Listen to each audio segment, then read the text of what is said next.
자, 안녕하세요, 여러분. 반갑습니다. 다들 손 좀 흔들어 보세요. 어, 더운데 집 밖에 나가지 마세요.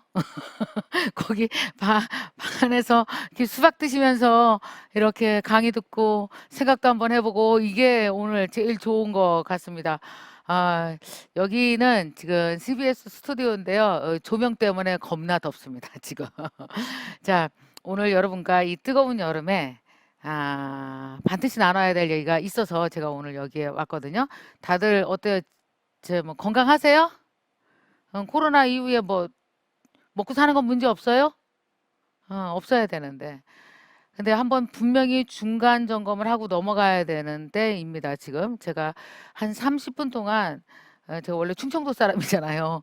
근데 말을 엄청 빨리 할 수밖에 없습니다. 왜냐하면 나눠야 될 내용이 메시지가 몇 가지가 분명한 게 있어서. 자, 오늘 여기 계시는 분 중에서 그럼 한번 손 좀 들어보세요. 여기 20, 30대 분들 손 들어보세요. 20, 30대 어디 한번 봅시다. 나 20, 30대다. 몇 분 계시군요. 음, 앞으로 살 날이 많으니까 이 지구에 이 뜨거운 지구에서 나의 60대를 어떻게 보내야 되는지에 대해서 치열하게 고민해야 될 나이가 될 것 같습니다. 자, 그다음에 4, 50대 분들 손 들어보세요. 4, 50대 분들. 어, 우리 반드시 애들 걱정하면서 살아야 됩니다. 우리가 사는 세상에 지금 이 정도로 어려운데 애들 사는 세상은 어떨까? 왜 우리가 항상 그랬잖아요. 이전에 살았던 사람보다 이후의 미래 세대가 훨씬 더 좋은 세상에서 살았죠. 여태까진 그랬죠. 그랬잖아요. 조선 시대보다는 그래도 우리 근대 시대가 나았고, 그때는 왜 냉장고도 없고, 세탁기도 없고 고생하면서 살았지만 지금이 더 좋잖아요, 훨씬. 근데 어떨 것 같으세요? 앞으로 30년 후 미래는 지금보다 좋을까요, 나쁠까요? 그래서 우리가 정말 심각하게 생각해야 되는 거예요. 우리가 사는 이 세상이 좋은 것의 끝이 아닐까에 대해서도 심각하게 고민해 봐야 되는데 그 좋은 것의 끝이 기후변화와 코로나야. 그리고 우리가 만나게 되는 인공지능이야. 그 다음 세상 뭐지? 이에 대해서 부모로서 책임감을 갖고 공부하시면서 치열하게 고민하시지 않으시면 안 됩니다. 이 얘기가 왜 중요한지에 대해서 오늘 꼭 저랑 한번 같이 30분이라는 작은 시간 동안 몰입해서 생각하면 우리가 다 뭐냐 하면 한 20년, 30년, 40년, 50년 살아낸 실력이 있잖아요. 여러분 우리가 보통 그런 거 있잖아요. 책 많이 읽고 공부 안 해도 사람이 몸으로 살아낸 실력이 있어서 대충 다 알아요. 대충 다 알아요. 그래서 여러분에게 힌트를 조금 드릴 테니까 여러분이 스스로 판단하고 어떻게 살아야 될지에 대해서 빨리 계획을 세우실 수 있는 그런 시간이 저랑 꼭 되셨으면 좋겠습니다. 아직 손 못 드신 분은 손 들어보세요. 막 이렇게 50대, 60대, 70대. 네. 우리 사회에 뭐 좀 기여할 거 좀 다 주고 갑시다. 저도 이제 올해가 제가 몇 살이죠? 많이 됐어요. 나 58이야? 57이야? 그게 헷갈리는데 용띠가 몇 살이에요 지금? 몰라요. 어쨌든 뭐 57이나 8이나 뭐 비슷합니다. 그래서 이제 조금 있으면은 막 환갑이에요. 그런데도 불구하고 제가 올해 얼마나 치열하게 살았는지에 대해서도 좀 얘기를 할까요? 작년에 코로나가 왔잖아요. 그죠? 작년에 코로나가 발생됐습니다. 작년에 저는요 원래 이렇게 지금 여기 계시는 모든 여러분이 우리 다 같은 강당에 있어야 돼요. 여기 CBS 강당으로 오셨어야 되고 목동으로 저는 앞에서 이야기를 했어야 됩니다. 근데 작년 1월 22일이 내 마지막 강의예요. 그때 이후로는 강의를 한 번도 못 했어요. 그러니까 강연장에서 뭐 500명, 1000명 이런 강의를 단 한 번도 못 했어요. 마지막 강의가 1월 22일 신도림에서 한 강의가 내 마지막 강의입니다. 끝이에요. 그리고 나서 저는 30년 내내 하루도 안 빼놓고 전국을 다니면서 강의했던 사람인데 그 나의 모든 일상이 일시에 그냥 다 코로나 때문에 그냥 다 사라져 버렸어요. 그게 사라졌다라는 건 무슨 뜻이냐면요. 먹고 살 수 있는 방법이 다 사라졌다는 뜻이에요. 저희 회사 당시에 직원은 한 18명 정도 됐었는데 제가 직원의 반 이상을 다 내보낼 수밖에 없었어요. 왜냐하면 강의가 한 건도 없으니까요. 우리 회사 수익의 반 이상이 다 내 강연 수익에서 나오는 거였었거든요. 엄청나게 고민했습니다. 그러다가 대사건이 한번 생겼죠. 제가 뭐였냐면 이런 생각했어요. 제 생각이 여러분도 저와 같은 생각을 하시나요? 이런 생각이 들었어요. 세상의 모든 돈은 원래 절대로 땅 밑으로 꺼지지 않아. 어디로 이동할 뿐이지. 그럼 내가 벌던 강연장에서 벌던 내가 벌었던 돈 말하자면 교육 현장에서 강연 현장에서 있었던 그 많은 돈들은 세상에 다 어디로 갔을까? 그냥 그 돈이 싹 사라졌다고? 아니면 그 돈이 어디론가 이동한 거 아닐까? 그때 제가 생각했던 게 뭐냐면 이 세상 모든 돈은 절대 이동하지 절대로 땅 밑으로 꺼지지 않는다. 그러니까 사람들이 다른 방식으로 소비한다는 얘기예요. 그래서 다른 방식으로 어떻게 소비하지를 알기 위해서 제가 그때부터 공부를 세상 태어나서 가장 열심히 했습니다. 작년 내내. 읽었던 책의 숫자는 말할 것도 없어요. 한 몇백 권을 읽은 것 같아요. 신문 4개 종류를 아침부터 밤까지 읽었어요. 그리고 뭐 맥켄지 컨설팅, 베인 앤 컴퍼니, 미국에서 오는 모든 컨설팅 자료들을 영어를 다 번역해서 읽었어요. 하루에 3시간만 자고 공부를 몇 개월을 했습니다. 그러다가 제 눈에 띈 게 하나가 뭐였는지 아세요? 한 대학생이 데모를 하고 있는 거예요. 대학 앞에서. 이거 뭐예요? 이거 사인 들고 뭐냐면 등록금 반 돌려달래요. 나 등록금 반 돌려달래. 왜? 수업이 다 오프라인으로 갔으니까 학교 교실도 이용 안 하고 교수 얼굴도 제대로 보지도 못하는데 등록금 반 돌려주세요. 그리고 막 데모를 하는 거예요. 애가. 그 사진이 땅 찍혀갖고 뉴스에 딱 났습니다. 그걸 보는 순간 어땠는지 아세요? 제가? 내 저럴 줄 알았지. 너무 신이 난 거예요. 왜 신이 났을까요? 자, 그 대학생이 어떻게 했어요? 뭐라 그랬어요? 등록금 다 돌려달래요? 아니면 반만 돌려달래요? 그렇지. 반만 돌려달래요. 그러니까 뭐예요? 반은 인정하겠다는 거지. 이게 무슨 뜻인지 아십니까? 초, 중, 고등학교 대학생들이 온라인 컨텐츠 말하자면 비디오로 된 영상을 돈으로 쳐주겠다는 거예요. 이게 무슨 뜻이에요? 전 세계 교육은 다 온라인으로 가서 이동한다는 뜻입니다. 옛날에는 영상은 무조건 다 공짜였어요. 무조건 다 공짜예요. 사람이 가야 돈을 줘요. 근데 어떤지 아세요? 사람이 안 가고 영상으로만 라이브 스트리밍을 해도 줌 클래스를 해도 아니면 내가 찍어놓고 15분짜리로 쪼개서도 이 모든 것들이 다 어떻게 됩니까? 인정받는 교육 산업. 이게 뭐냐면 교육 산업의 일대 혁신이 작년 4월에 왔어요. 저는 그걸 읽었고 그래서 우리 직원들한테 뭐라 그랬는지 아세요? 제가 그냥 우리 직원들이 기함하려고 그랬어요. 야, 다모야 있잖아. 앞으로 우리 회사는 IT 회사 될 거야. 오케이? 앞으로 우리 회사는 더 이상 컨텐츠 회사가 아니야. 싹 바뀔 거고 직원은 앞으로 IT 관련한 직원들이 들어올 거야. 디지털 미디어 관련 직원들만 들어올 거야. 그리고 당시 우리 회사 직원은 약 18명이었는데 현재는 100명입니다. 회사 직원의 숫자는 20명 가까이에서 100명이 됐고 저는 뭘 만들었느냐? MKYU라는 온라인 대학을 만들었습니다. 온라인 대학은 누가 입학해요? 아무나 다요.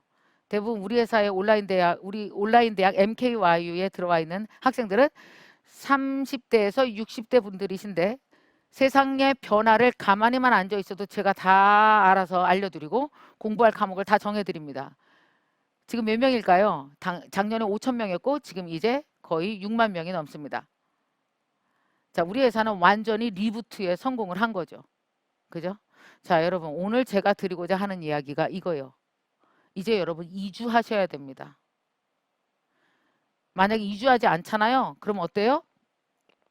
저 그냥 여기 모래내 시장에서 이거 장사했었어요. 이거 장사 그대로 해도 될까요? 아니요. 지금 1층에 몰락인 거 아시죠?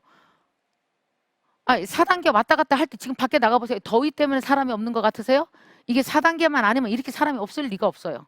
그럼 여러분 이게 우리가 백신을 다 맞고 나면 끝날까요? 제가 다음 달에 니콜라스라고 하는 하버드 의대 나오시고 전염병만 평생 연구하신 분이랑 다음 달에 인터뷰가 있어요.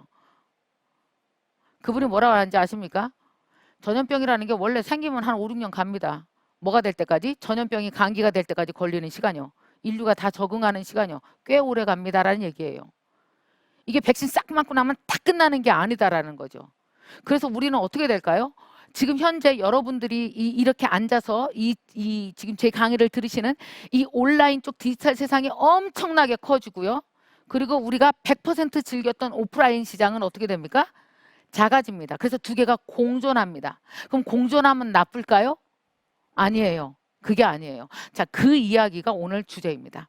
내가 살아야 될 앞으로의 세상은 뭐지? 난 여기서 어떤 사람으로 뭘 하면서 살아야 되지? 직업은 어떻게 되지? 뭐 이런 모든 거에 대해서 다시 한번 생각하셨으면 좋겠어요. 자, 29살짜리 나는 이렇게 살아요. 자, 한번 볼까요? 29살짜리가 아침에 일어나면 어떻게 될까요? 29살짜리 한 여성을 상상해 보세요. 그랬더니 일어나자마자 뭐 해요? 시작! 카톡 확인. 그랬더니 어떤 애가 나한테 카톡 보냈어. 한 10개 왔네. 막 답을 했어. 자, 그럼 질문 드리겠습니다. 그 카톡 보낸 애는 걔가 보낸 거예요? 그 아이 데이터가 보낸 거예요? 자, 카톡에다 내가 다 대답했어요. 그럼 내가 대답한 거예요? 김미경 문자 데이터가 대답한 거예요? 얘기해 보세요. 시작. 김미경 문자 데이터가 대답한 거지 김미경이 대답한 게 아니에요. 내가 대답했는데 김미경이 문자 텍스트 데이터의 형태로 대답한 거지. 그래 나 잘 있어. 이따 오후 3시에 봐. 라고 했어요. 자, 그러면 이제 일어나서 뭐 넷플릭스도 보고 그 다음에 이메일도 확인하고 그죠? 그 다음에 네이버에서 뭐 검색도 하고. 자, 봐요. 이거 내가 한 모든 활동들이 뭐예요? 집에서 내 피지컬리 몸을 갖고 움직였는데 내가 한 모든 짓은 데이터 활동만 하고 있지 않아요? 아, 데이터 활동만 했잖아요. 밥 먹을 때 이거 차리는 것만 피지컬리 몸으로 한 거고 네이버 검색했어. 카카오 택시 오라고 했어. 그죠? 그리고 이메일로 답을 했어. 그죠? 뭐예요? 하루 종일 집에서도 데이터 활동하고 있어요. 여러분 오늘 아침부터 저녁까지 한 거 중에서 데이터 활동이랑 피지컬리 몸으로 활동한 거랑 한번 추려보십시오. 데이터 활동이 더 많은 날이 꽤 많습니다. 자, 그럼 카카오로 택시를 불렀어요. 자, 불러서 타고 가. 그럼 뭘 불렀어요? 누가 부른 거예요? 김미경이라는 위치 데이터가 카카오 택시를 불렀고 카카오 택시를 타고 위치 데이터가 움직이는 거죠. 중요한 사실. 내가 온라인상에서 움직인 모든 문자 데이터건 위치 데이터건 영상 데이터는 몽땅 다 저장된다. 누구든 다 추적할 수 있다. 그것까지 고민하는 건 너무 골치 아프니까 그건 조금 나중에 합시다. 블록체인 기술 완성된 다음에 우리가 참견해도 늦지 않을 것 같습니다. 일단은 다른 거 참견해야 돼요. 경제활동부터. 내가 달라진 세상에서 경제활동이 가능한 사람인가를 빨리 측정하셔야 돼요, 여러분은. 자, 이제 내가 타고 갔어. 타고 갔어. 영화 예매했어. 하여튼 예매 뭘로 했어요? 영화관 가서 예매를 해요? 아니죠. 당연히 뭘로 합니까? 이것도 데이터로 합니다. 그죠? 집에 와서 넷플릭스 보고 잤어요. 이거 뭐예요? 영상 데이터 안에 김미경이라는 MK킴이라는 계정 데이터가 들어가서 영상을 시청한 겁니다. 그리고 좋아요도 누르고. 그리고 거기에 뭐예요? 내가 그걸 30분 봤다라는 데이터도 남기고 나오셨습니다. 자, 은행 어떻게 해요? 은행 몽땅 다 데이터입니다. 주식거래 뭘로 해요? 몽땅 다 데이터입니다. 여러분 한번 보십시오. 하루 종일 여러분이 인간이에요? 아니면 데이터 휴먼이에요? 그죠? 이미 우리는 데이터 휴먼으로 살고 있습니다. 나로 사는 시간보다 데이터로 사는 시간이 더 길다. 같이 한번 읽어볼까요? 나로 사는 시간보다 데이터로 사는 시간이 더 길다. 근데 여기서 되게 중요한 거 두 번째가 이거요. 혼자 가만히 이렇게 친구들이랑 밥도 먹고 많이 수다 떨될 때는 전혀 돈이 안 되다가 이게 중요한 순간이에요.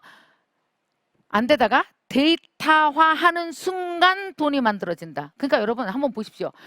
대부분 많은 사람들의 경제 활동이 데이터에서 이루어지고 있는 거예요. 그죠? 자, 봐요. 제가 오늘 그냥 여기 이렇게 앉아갖고 여기 계시는 분들이랑 같이 이렇게 수다 떨었어. 밥 먹으면서 뭐 어쩌고 저쩌고 이렇게 막 수다 떨었어. 이거 뭐 전혀 돈이 안 되죠. 근데 내가 뭐라 그러는지 아세요? 자, 카메라 들이대고요.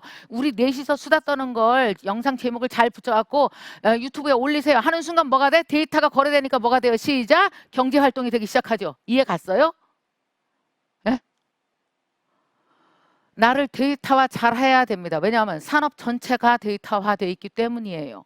그래서 데이터에 유능한 사람들이 점점 많이 나옵니다. 그래서 데이터 사이언스를 잘하는 사람, 데이터 엔지니어링 잘하는 사람, 그 플랫폼을 만드는 사람, 그 플랫폼이 들어앉을 클라우드 서비스 하는 업체, 거기가 다 크는 거예요. 여러분 요새 주식 투자하십니까?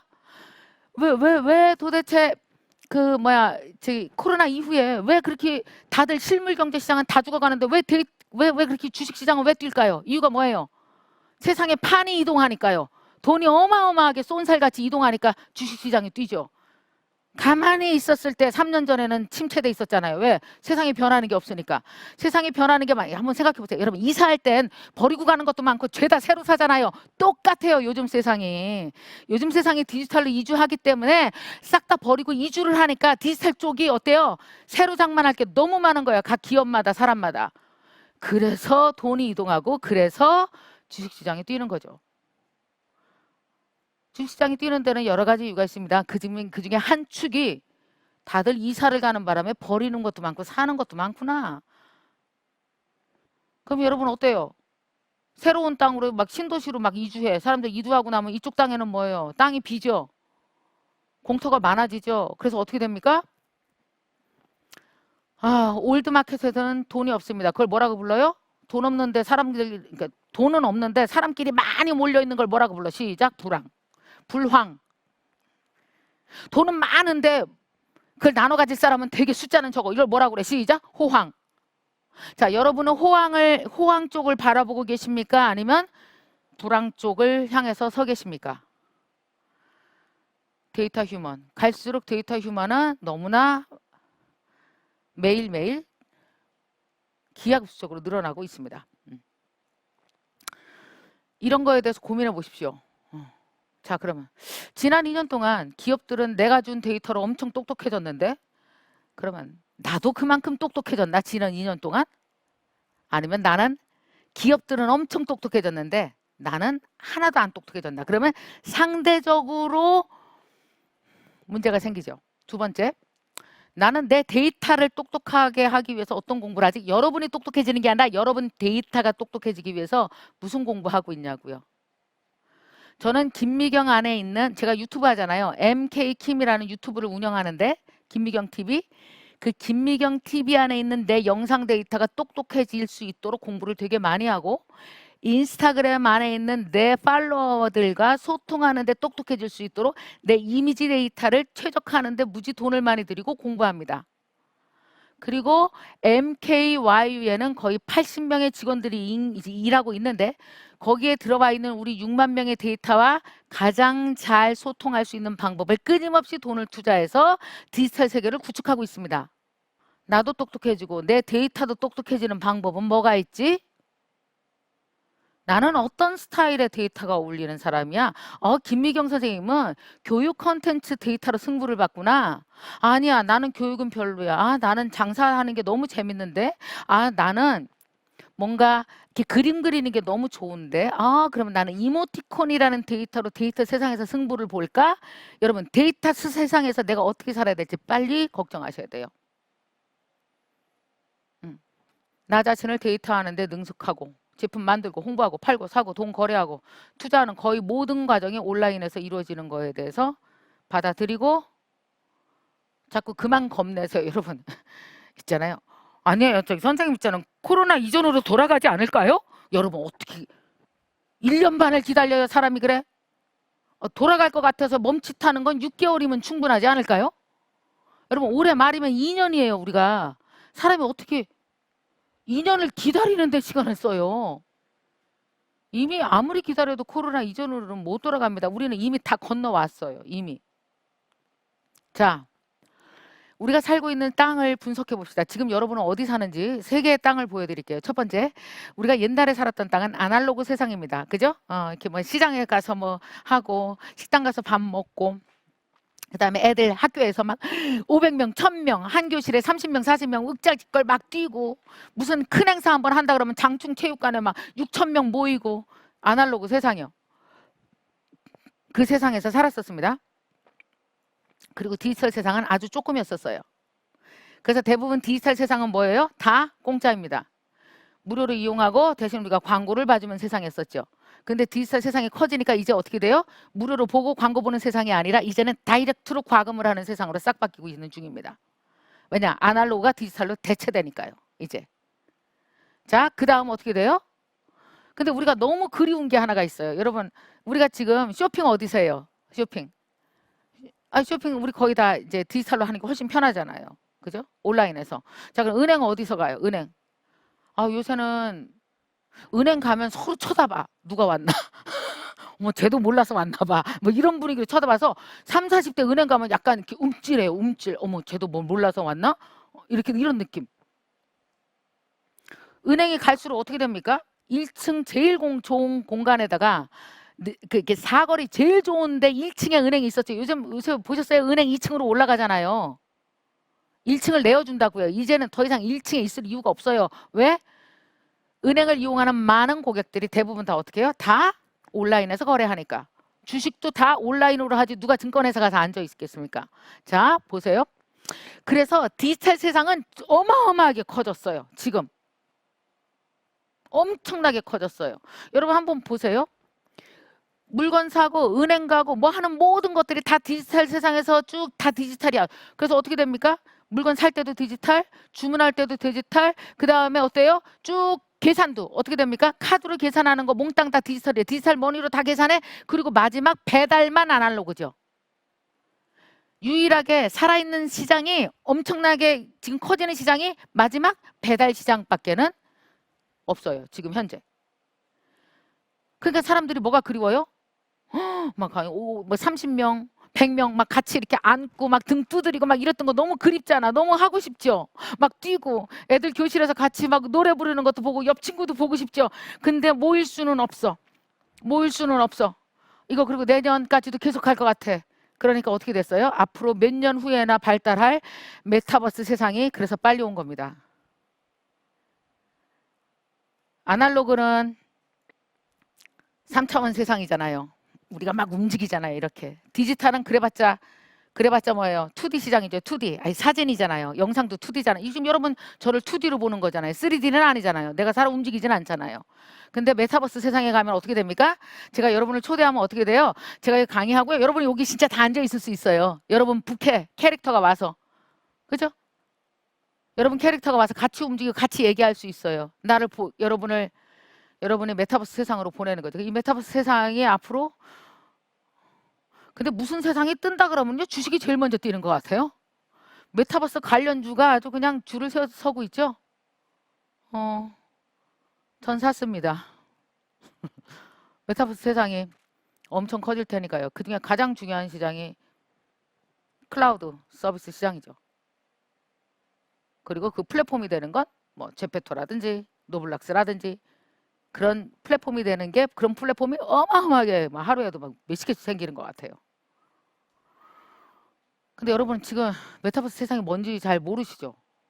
디지털로도 못 갔는데 어떻게 메타버스로 가요? 이게 진짜 심각한 게 뭐냐면 이렇게 되면 격차가 생기는 거예요. 격차가 생기니까 남겨놓고 이 세상이 변하는 걸 이해하지 못하는 사람들을 남겨놓고 대다수의 사람들이 다른 쪽 세상으로 옮겨간다고요. 예를 들면 마차를 부리고 말로 마차를 부리는 사람들을 두고 사람들이 다 운전 배워서 트랙터 시장으로 넘어가는 것처럼요. 과거에 우리가 그랬던 것처럼 지금 완전 넘어가고 있는 거죠. 우리는 세 가지 세상에 삽니다.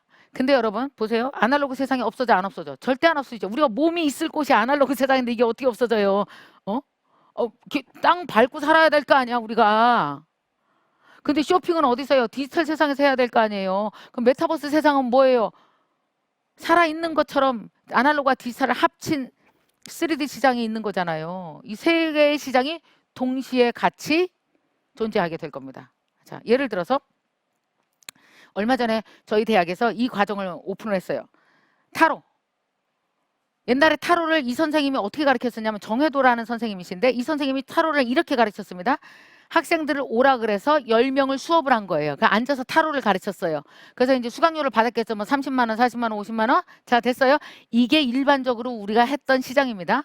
근데 코로나 때문에 못 만나니까 이 시장이 어디로 갔어요? 지금 줌으로 여러분처럼 이렇게 줌으로 보면서 가르쳤어요. 타로 이렇게 하는 겁니다.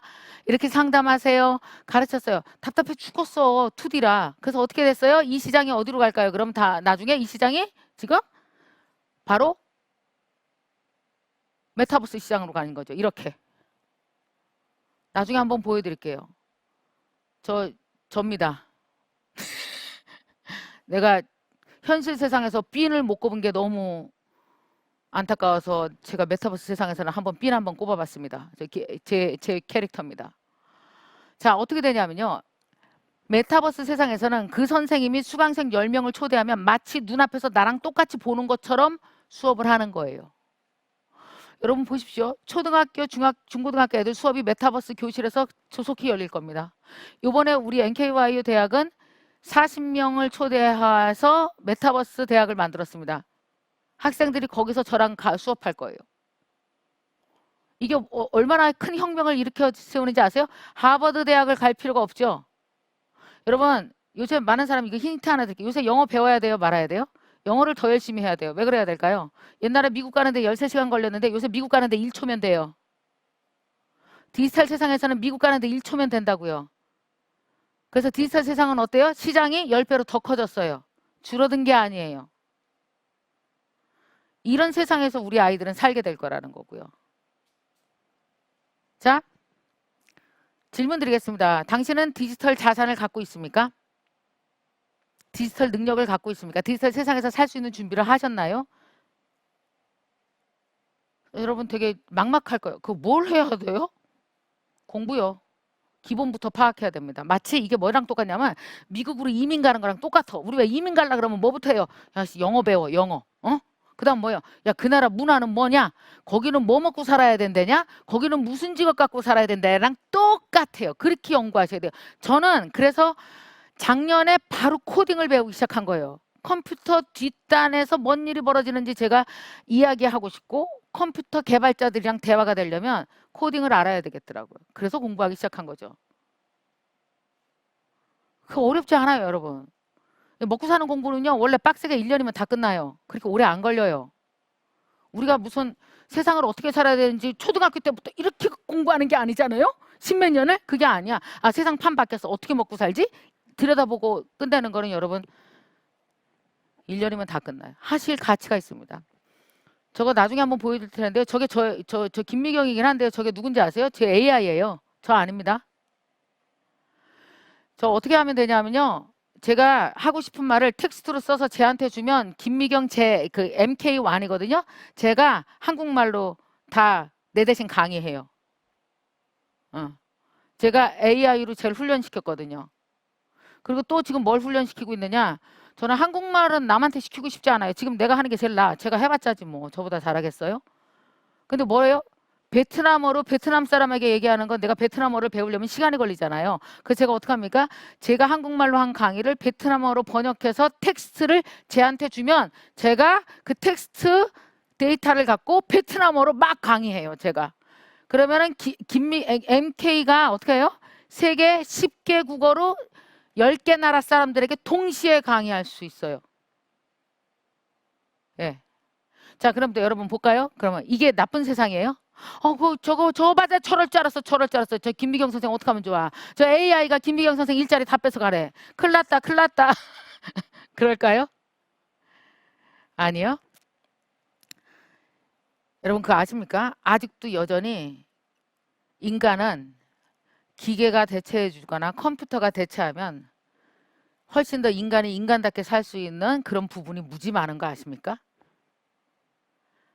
만약에 밤새도록 고객 전화를 받아야 되는 서비스 업종은 뭐예요? 그런 거는 되게 힘든 일을 해야 돼, 인간이. 노동력을 투자해서 되게 비인간적으로 노동해야 돼. 그런 것들은 기계한테 맡기는 게 훨씬 더 낫죠. 여러분 우리 옛날에 이렇게 빨래터에서 찬물에 그 하셨던 막 찬물에 막싹 방맹이로 싹 때리면서 막 빨래했어. 너무 인간적이야? 계속 하고 싶으세요? 아, 얘기해 보세요. 이거 세탁기한테 줄래요? 아니면 막 찬물에 손 터지면서 막 계속 방맹이로 두드려 팰래요? 세탁기한테 줘야 되죠? 우리는 세탁기한테 준 대신 훨씬 더 괜찮은 일을 하고 살았죠. 그죠? 밥 어떻게 해요? 쌀 태울까 말까 걱정하면서 장작불 앞에서 계속 밥 잘 되기를 고사 지내고 1시간 서 있을래요? 더 죽었는데? 아니면 전기밥솥한테 주고 딴 일 하실래요? 그죠? 여러분 알아두십시오. 아직도 우리가 사는 세상은 기계한테 기술한테 주면 더 인간다울 일도 무진장 많다.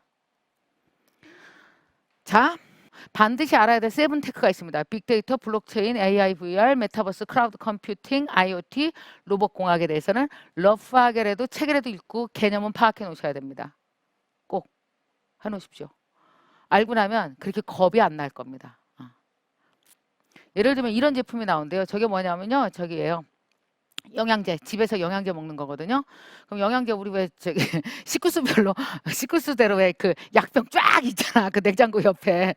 그게 아니고 저기다가 사람 이름을 입력시켜요. 나는 김미경, 뭐 그다음에 우리 애들, 남편 다 이름을 입력시켜요. 그럼 자기 이름 딱 하잖아요. 그럼 병원과 연계된 당신의 영양 상태상 꼭 먹으면 영양제가 저기로 쭈루룩 흘러나오면 그걸 딱 먹고 나가면 돼요. 저게 무슨 기술이 들어갈까요? 상상할 수 있죠. 첫째, 저런 걸 뭐라 그래요? 사물 인터넷 IoT라고 그러고 저게 센서가 들어가고 AI 들어가고 그리고 또 로봇공학 개념, 우리가 알고 있는 모든 개념들이 가전제품이 돼서 우리 옆으로 온다고요. 그러니까 알아야 돼요. 내가 쓰는 제품이 뭔지는 알고 써야 될 거 아니에요. 우리가 옛날에 상상도 못했던 기술들이 다 우리 옆으로 온다고요. 그리고 중요한 건 우리 아이들이나 우리는 그 저 언저리 어디에서 직업이 나오게 돼 있어요. 내 새로운 직업이. 자, 또 하나 아셔야 될 거, 이 개념은 되게 중요합니다. ESG 개념이 앞으로 우리 사회에 되게 중요한 걸로 자리 잡을 겁니다. 뭐냐면 ESG 개념 들어보셨어요? 많은 사람들이 이게 투자 규제 혹은 뭐 금융 관련 규제, 아니면 금융 관련 인센티브라고 생각하는데 그거 아닙니다. ESG는 제가 볼 때 이 환경, 사회를 끌어나가는 지배구조, 이게 바로 뭐라고 생각하냐면 저는 우리 아이들이 앞으로 살아갈 수백 년의 기본 펀더멘탈 철학이라고 생각이 듭니다. 자, 한번 생각해 보세요. 우리는 무슨 세상에서 살았어요? 김미경은 태어났을 때 다행히 조선시대가 아니었어요. 너무 다행이야. 양반 상놈 있었으면 나는 피토하고 죽었을 것 같아요. 왜냐? 부당하고 열받아서. 그죠? 근데 다행히 뭐예요? 시장경제 자본주의 사회에서 태어났어요. 룰이 되게 마음에 들어. 네가 열심히 하면 네가 다 가져도 된대. 네가 열심히 해서 좋은 대학 가고 네가 열심히 해서 돈 벌었으면 다 네가 가져도 된대. 너무 좋지 않아요? 그래갖고 나는 진짜 열심히 살았어요. 근데 중요한 건 내가 사는 60년, 그리고 내 주위에, 제가 83학번인데 제가 64년생인데 내 주위에 있는 옆에 있는 애들이 거의 다 열심히 산 것 같아요. 우리 또래들은.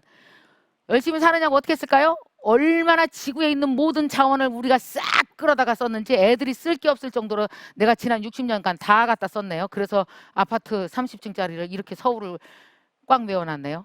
가격도 엄청 올려놓고 못 따라오지 니네 못 산다. 엄마가 사놓은 집 못 살 거야. 그래서 애들은 어떤지 아세요? 김미경이 이루는 60년 자본주의 끝에서 걔네가 살려면 걔네가 너무 힘들어요. 왜냐? 자연은 파괴됐고 환경도 힘들고. 그래서 지금 10살, 5살, 지금 10대 아이들이 살아갈 앞으로의 세상은 애들은 어떻게 살아야 돼요? 약간 규제를 해야 되네요. 환경도 좀 들 써야 되고요. 그리고 10보 앞서 나갔으면 3보 뒤로 물러서서 조금 사회적 격차 좀 해결하고 이렇게 가지 않으면 지구가 못 살고 인구가 살 수가 없거든요. 그래서 저는 ESG는 기업이 투자를 잘 받고 미래의 고객으로부터 인정받기 위한 지표가 아니고 나는 5살, 10살 우리 아이들이 100년, 200년, 300년 살아갈 수 있는 펀더멘탈이라는 생각이 들었습니다. 난 많이 도와주고 싶어요. 여러분 어제도 보니까 우리금융지주, 우리금융에서 ESG 환경이나 그다음에 소셜 문제를 좀 해결해 주거나 기업의 지배구조가 투명하지 않게 운영하지 않는 기업은 투자하지 않겠다 그랬어요. 우리금융에서. 근데 저는 어떤 생각이 들었는지 아세요? 잘 봐요? 이상하다. 그러면 우리금융에 ESG에 빠삭한 사람이 인력이 있어? 어머, 이 개념이 나온 지 2, 3년도 안 되는데 어머, 전문가가 없어서 그럼 저건 어떻게 하려고 신문에 발표를 했을까? 되게 웃긴다. 그럼 앞으로 우리 아이들의 직업은 ESG 내에서 다 신규 직업이 나오겠구나. 저걸 애들한테 가르쳐야 되는데 그럼 저걸 누가 가르치지? 초중고등학교가 가르치나? 대학에서 가르치나? 없네.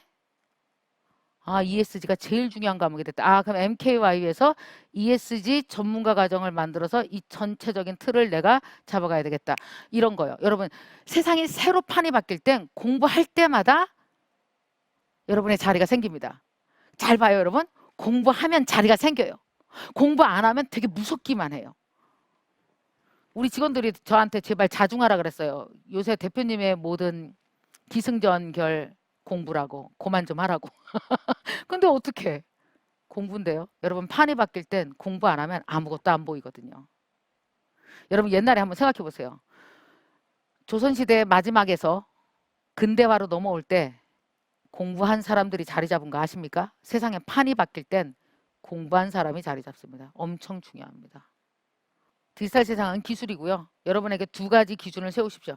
기술에 대해서 내가 반드시 공부하고 이해해야 되겠다. 또 하나, 앞으로 코로나 이후에 살아갈 우리가 살 세상의 기본 철학적 펀더멘탈은 인바이러먼트가요? 뭐예요? 환경적 문제 해결하기. 되게 중요해요. 요새 환경 문제 해결하기. 두 번째, 소셜 격차 해결하기. 그리고 어때요? 또 하나, 지배구조 문제가 뭡니까? 투명하게 공정하게 뭘 하건 처리해 나가기. 그걸로 소통해 나가기. 사람들과. 이게 핵심입니다. 여기서 마무리하겠습니다. 나중에 제가 먼저 열심히 공부하고 있을게요. 올해 말에는 사실은 이 ESG에 대해서 개념을 잡아나가려니까 너무 자료가 없어서 책도 엄청 많이 보고 있고, 그리고 외국의 그 ESG 관련한 석학들을 모시고 제가 우리 대학에서 제가 세미나를 시작합니다. 본격적으로 공부를 하기 위해서요. 왜냐하면 이거는 철학이라 되게 중요할 것 같거든요. 아이들의 미래에. 다음 세대를 위해서 우리가 반드시 공부하고 어떻게 살아야 되는지에 대해서 먼저 살아내 주는 거, 어른으로서 우리가 먼저 되게 중요할 것 같거든요. 여러분 두 가지 축 뭐예요? 세븐테크, ESG 머릿속에 꽉 박고 관련된 기사가 신문에서라도 언뜻 보이면 되게 반가운 듯이 어머 이거 뭐야? 이렇게 읽어보고 하나하나 여러분이 방향이 이쪽이셨다면, 언제 코로나 이전으로 돌아가 이쪽이셨다면 좀 더 희망의 방향으로 생각의 방향을 바꾸실 수 있는 계기가 오늘 꼭 되셨으면 좋겠습니다. 자, 고맙습니다.